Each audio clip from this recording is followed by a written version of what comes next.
નમસ્કાર વિદ્યાર્થી મિત્રો. હવે આજે નવું પ્રકરણ લઈએ છીએ. ધોરણ 11 પ્રકરણનું નામ છે તત્વોનું વર્ગીકરણ અને ગુણધર્મમાં આવર્તિતા. ચલો વિદ્યાર્થી મિત્રો, હવે આ ચેપ્ટરનું હેડિંગ પહેલાં સમજી લઈએ. આપણે શું કહે છે? તત્વોનું વર્ગીકરણ અને ગુણધર્મમાં આવર્તિતા. ચલો હવે આની જરૂરિયાત કેમ ઉદ્ભવે છે?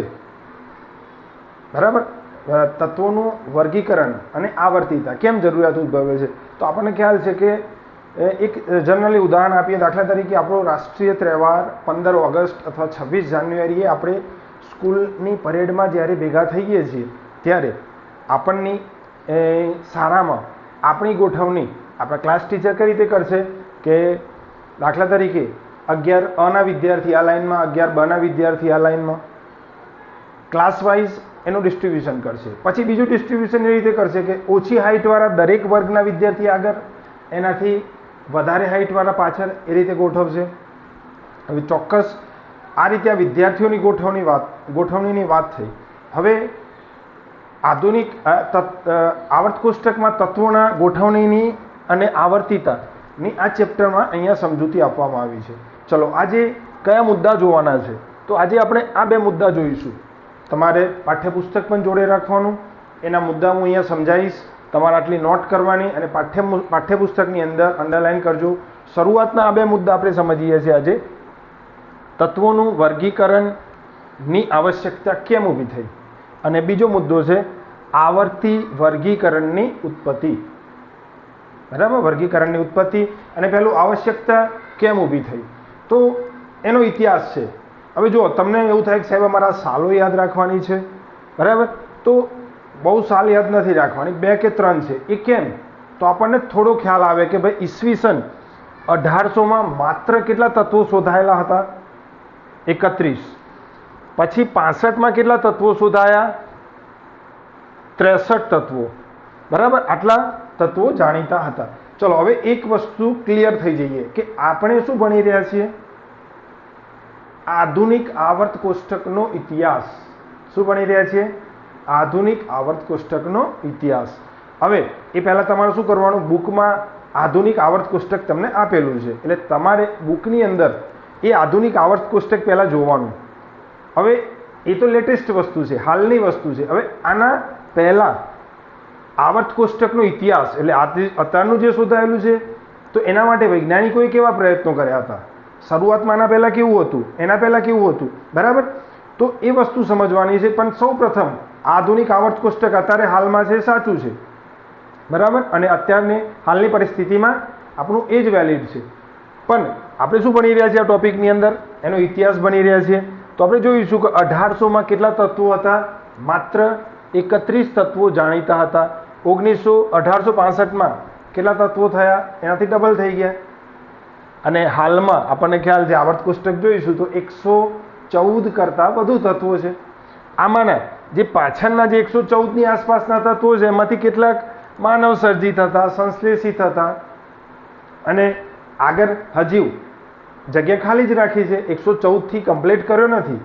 હજુ બી પૃથ્વી પર ઘણા બધા તત્વો છે, આપણે શોધી શક્યા નથી.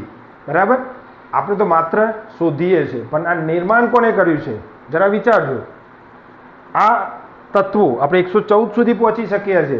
હજી સુધી કોઈ વૈજ્ઞાનિક એટલી ગેરંટીથી ના કહી શકે કે ભાઈ આ પૃથ્વી પર 150 જ તત્વ છે કે 200 જ તત્વો છે, એવી કોઈ જ સંપૂર્ણ ગેરંટીથી કહી શકે નહીં. કારણ કે આ તત્વો કોણે બનાવ્યા છે?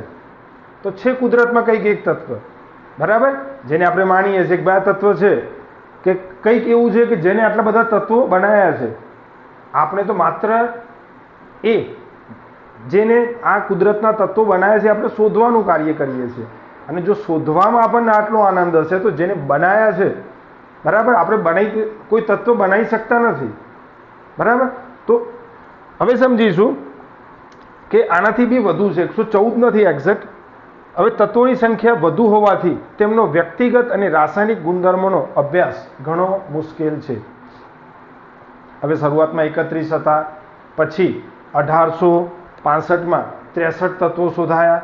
એટલે કે આ જે તત્વો હતા એમનો વ્યક્તિગત અભ્યાસ અને રાસાયણિક અભ્યાસ કરવામાં મુશ્કેલી પડી. કોઈ તત્વોના ગુણધર્મો સમાન હતા, કોઈના જુદા હતા, બરાબર. માટે આપણને આવર્તી વર્ગીકરણની આવશ્યકતા ઊભી થઈ અહીંયાથી. લાગ્યું કે ભાઈ આ તત્વો ગોઠવાયેલા છે, ક્લાસના 63 છોકરા છે તો રોલ નંબર પ્રમાણે ગોઠવે છે ને આપણા ક્લાસ ટીચર. કેમ?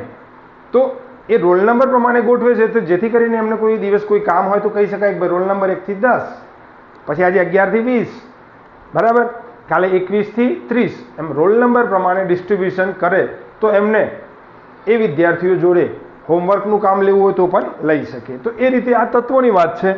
આ રીતે આવશ્યકતા ઊભી થઈ. ચલો હવે નેક્સ્ટ મુદ્દા પર જઈએ છીએ, આવર્તી વર્ગીકરણની ઉત્પત્તિ. તો આવર્તી વર્ગીકરણની ઉત્પત્તિ માટે તત્વોનું સમૂહમાં વર્ગીકરણ, બરાબર, એ કોના કારણે શક્ય બન્યું? તો આપણે કહીશું કે ભાઈ આવર્ત નિયમ અને આવર્ત કોષ્ટકના વિકાસના કારણે તત્વોનું વર્ગીકરણ શક્ય બન્યું. હવે આવર્ત નિયમનો વિકાસ એટલે કે સમજીશું કે આપણને આધુનિક આવર્ત નિયમ ખબર છે, પણ એના પહેલા પણ એક આવર્ત નિયમ હતો, બરાબર. એટલે કે આવર્ત નિયમ અને એ જ રીતે આવર્ત કોષ્ટક પણ બે છે. જુઓ તમે પુસ્તકમાં જોજો, જે પેજ ફેરવતા જજો, જે લાસ્ટમાં હશે આધુનિક આવર્ત કોષ્ટક એ લેટેસ્ટ છે. એના પહેલા એક શોધાયેલું હતું મેન્ડેલિફનું આવર્ત કોષ્ટક, બરાબર. એટલે કે અહીંયા એવું કહે છે કે ભાઈ તત્વોનું સમૂહમાં વર્ગીકરણ કેમ શક્ય બન્યું? તો બે કારણથી શક્ય બન્યું. તો આવર્ત નિયમનો વિકાસ અને આવર્ત કોષ્ટકનો વિકાસને કારણે. ચલો હવે આધુનિક આવર્ત કોષ્ટક, બરાબર, જ્યારે શોધાયું એના પહેલા કયા કયા વૈજ્ઞાનિકોએ આવર્ત કોષ્ટક, બરાબર, એના વિકાસ માટે ફાળો આપ્યો? તો સૌ પ્રથમ ઈસવીસન 1800ના શરૂઆતના દશકામાં રસાયણ વૈજ્ઞાનિક જ્હોન ડોબ્રેનરે ત્રિપુટીનો નિયમ આપ્યો. ઈસવીસન 1800માં જ્હોન ડોબ્રેનરે કયો નિયમ આપ્યો? ત્રિપુટીનો નિયમ આપ્યો. ચલો, અને ત્રિપુટીના નિયમમાં એવું કીધું કે ભાઈ કેટલાક 3 તત્વોવાળા કેટલાક સમૂહના ભૌતિક અને રાસાયણિક ગુણધર્મોમાં એને સામ્યતા જોવા મળી. અને એને એવું કીધું કે આ 3 તત્વોમાં રાસાયણિક સામ્યતા જોવા મળે છે, તો પછી એને એવું કીધું કે ત્રિપુટીમાં આ રહેલા જે 3 તત્વોમાં સામ્યતા જોવા મળે છે એમાં પહેલા અને બીજા તત્વના અડધો, બંનેનો સરવાળો કરીએ અને ભાગ્યા 2 કરીએ એટલો પરમાણ્વીય ભાર મધ્યમાં રહેલા તત્વનો થશે, એટલે અડધો થશે, બરાબર. એટલે જો નિયમ છે ત્રિપુટીનો નિયમ, ત્રિપુટીની મધ્યમાં રહેલા તત્વોનો પરમાણુ ભાર બાકીના 2 તત્વોના કુલ પરમાણ્વીય ભાર કરતા અડધો જોવા મળે છે. ચલો હવે અહીંયા શબ્દ એક તમારા માટે ખાસ શબ્દ અહીંયા આવે છે વારે ઘડીએ. હવે જો સૌપ્રથમ એક વસ્તુથી તો ક્લિયર થઈ જ જવાનું કે આધુનિક આવર્ત કોષ્ટક છે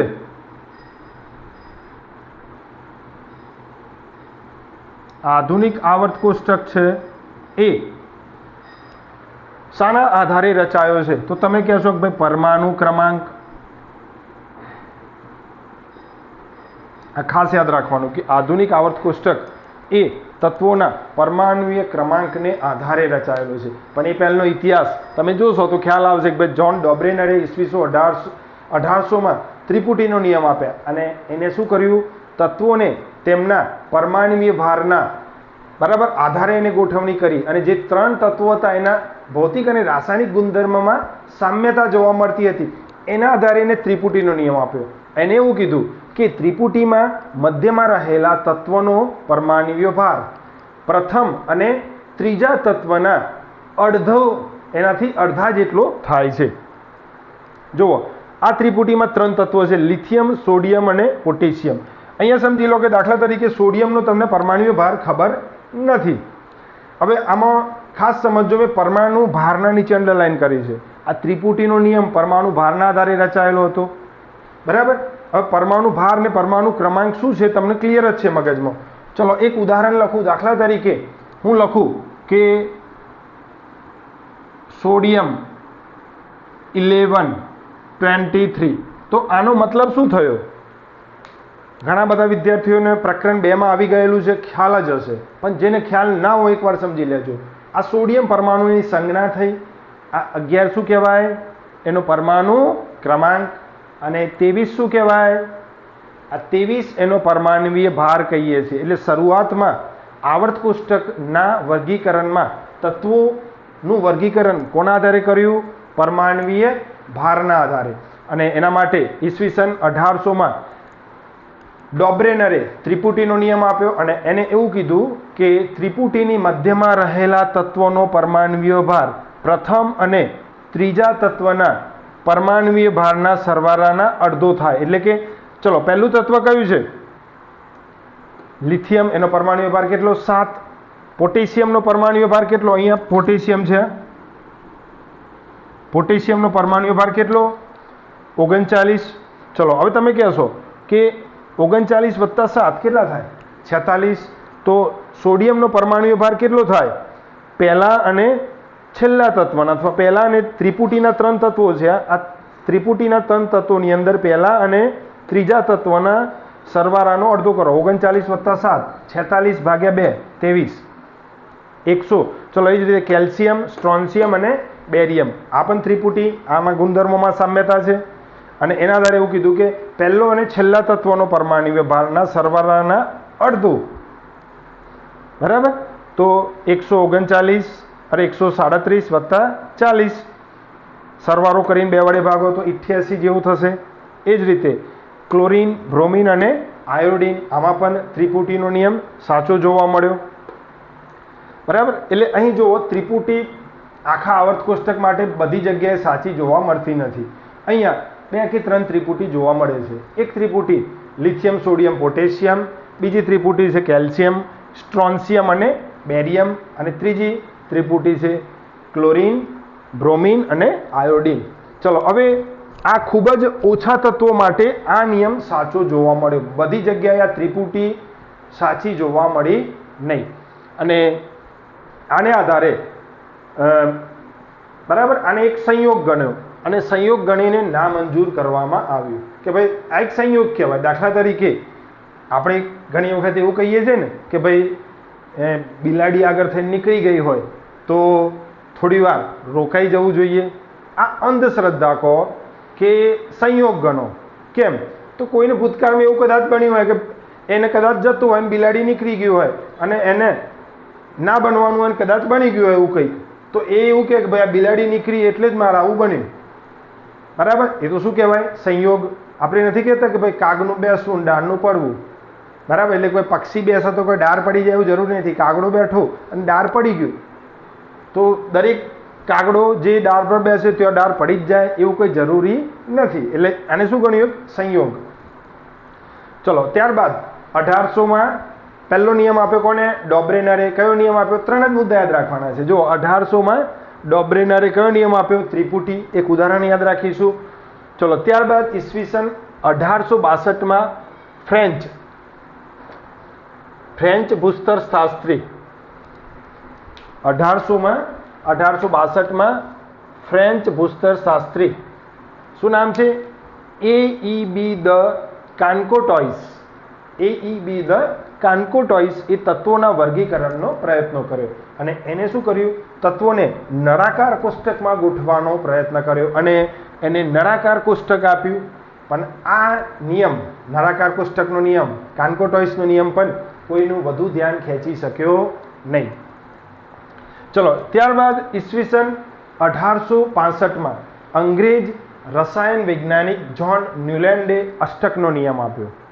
હવે આ નિયમ ખૂબ અગત્યનો છે કારણ કે 1805 જો 1800માં પછી આવ્યો 1862માં અને 1865માં જ્હોન ન્યુલેન્ડે. હવે જો MCQ માટે પૂછાયેલી વસ્તુ છે કે ડોબ્રેનરે ત્રિપુટીનો નિયમ આપ્યો, નળાકાર કોષ્ટકનો કોને નિયમ આપ્યો?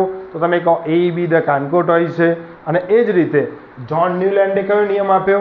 અષ્ટકનો.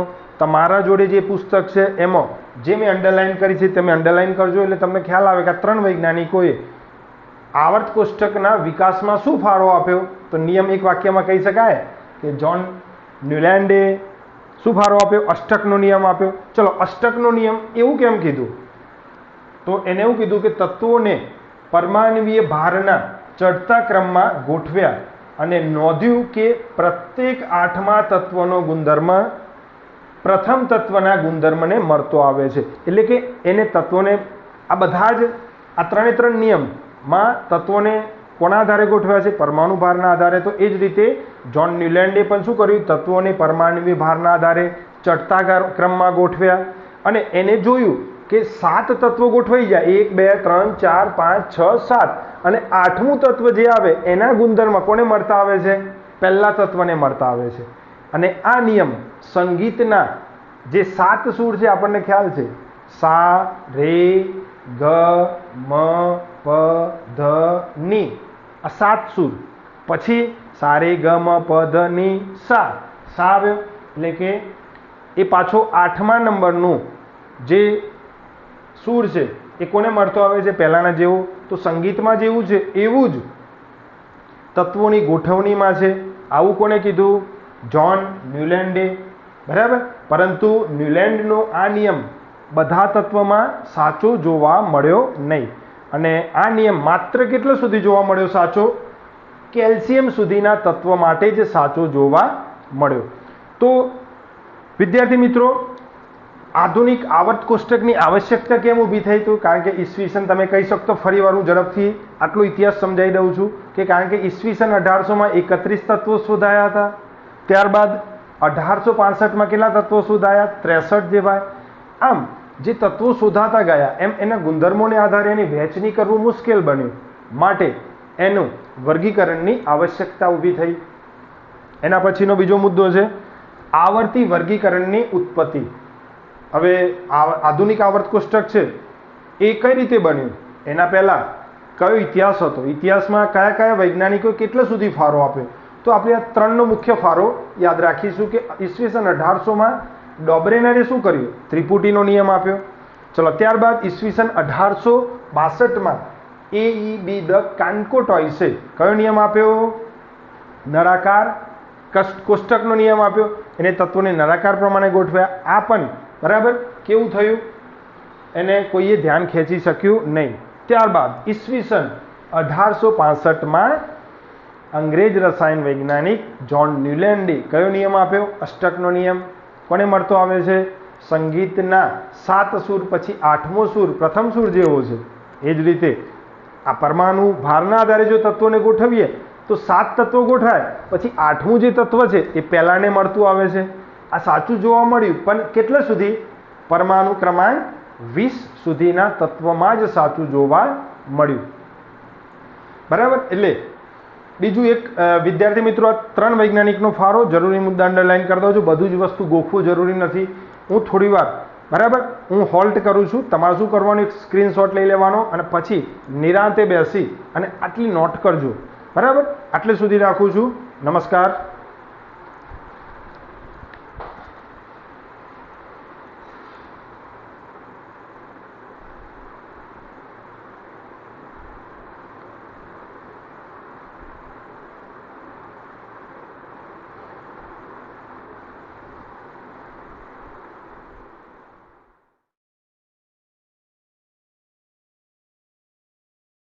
નમસ્કાર.